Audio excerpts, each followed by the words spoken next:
So one of my Flying Academy members said he doesn't want to waste any more time. He wants to fly in the RedBull X-ALPS. He's got 70 hours of flying experience. How is he going to achieve that? Let's see if we can come up with a plan for him together.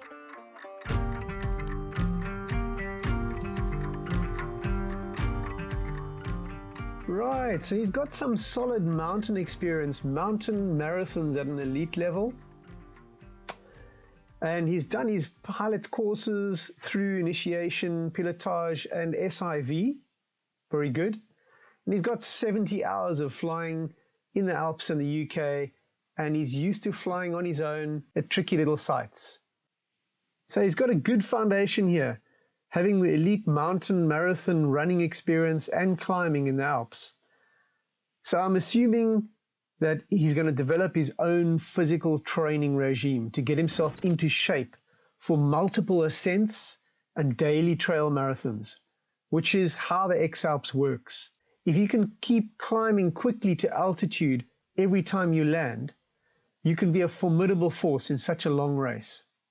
So I'd advise him to aim to place well in some mountain marathon trail running events to condition his body to get ready for the demands of the X-ALPS.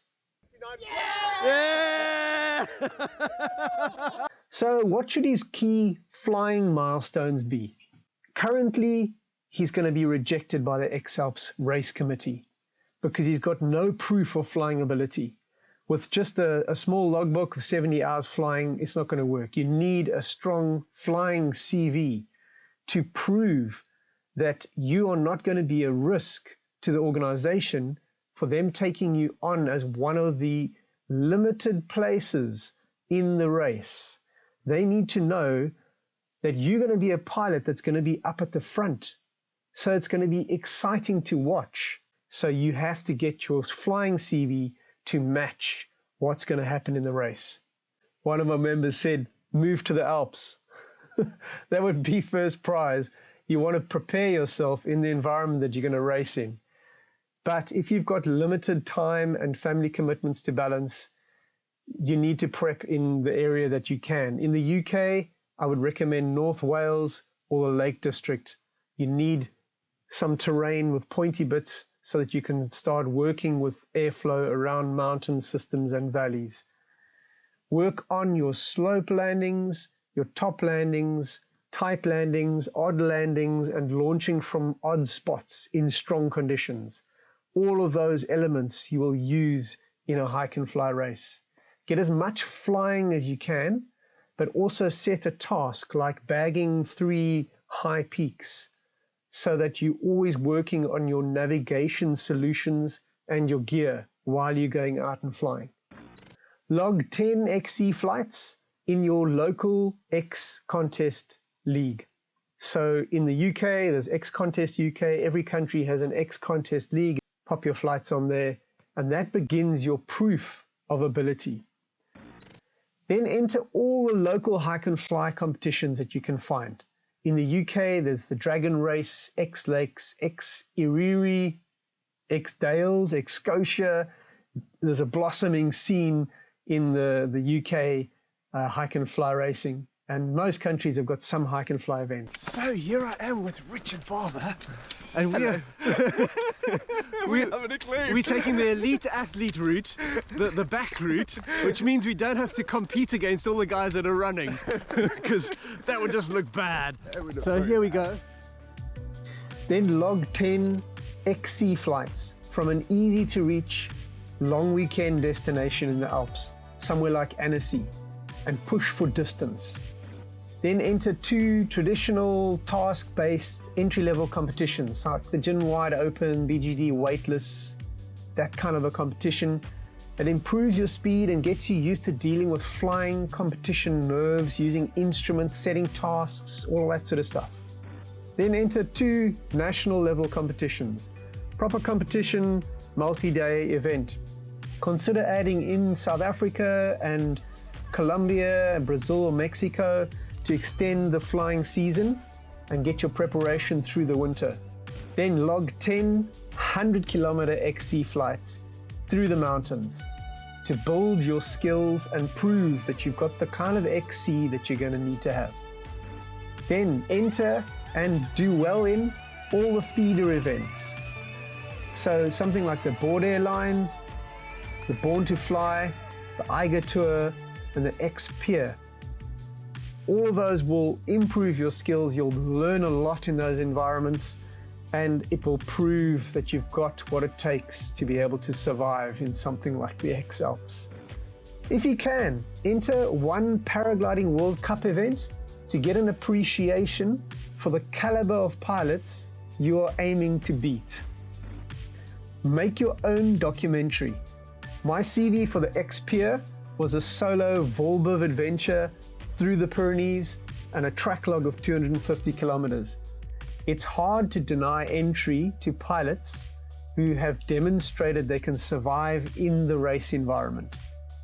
He says, yes, as an objective, it's totally outrageous, but we only live once and I don't care.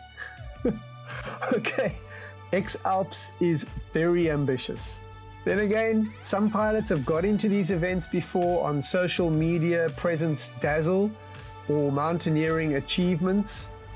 So if you lay down a massive XC flight through the Alps as part of a solo Volbiv and make a film about it, you might be a serious contender. Okay, although I admire your gusto, you've got to be aware that the X-ALPS is a dangerous event. It's not just a tough challenge to make yourself proud of taking it on, it is risky. It's different to the Marathon des Sables or UTMB or something athletic that just sees how far you can push yourself physically. There are many master level pilots who have crashed in the X-ALPS race. And this doesn't get media coverage. The kind of conditions the pilots use are often unflyable. They're extremely radical, windy, stormy stuff.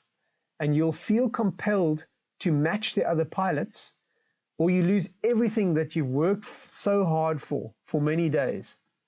So to keep it safe, you must prepare for serious groundwork, more than the others will do, so that you've got a way of removing the risk and you can choose to only fly in the good conditions. This requires elite athlete conditioning. Lamb and mint pie. Okay, you heard me. You're going to prepare. Where do you go for the final training phase? I would go to the Alps. I would focus only on the first part of the route from Salzburg, south, then west across to Zugspitze, and then across to Interlaken. We know that's going to be part of the route.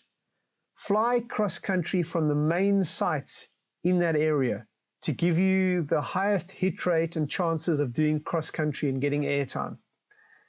Learning the Northern Alps means you're not wasting time on prepping regions that you might not even get to. Getting a good start and being able to compete for the first few days puts you in a good mental space to keep grinding on and avoid the Axeman. I hope that gives you something to work towards if you're preparing for any major hike and fly racing event or even a big adventure in the mountains. Build yourself a ladder of skills and achievements that you can work your way through, progress, build your skills, and prepare yourself for being awesome. If you'd like to fully prepare yourself for hike and fly racing, I've got a detailed course on my website that goes into all the preparation, gear, training, and everything you need to know to be good at hike and fly. Also, members of my academy get access to hours of instructional videos that will help you progress in skills to get up to a high level. So come and join me and I can help you with your flying. Good luck, and remember, we do this because it's fun, so keep it safe. Cheers.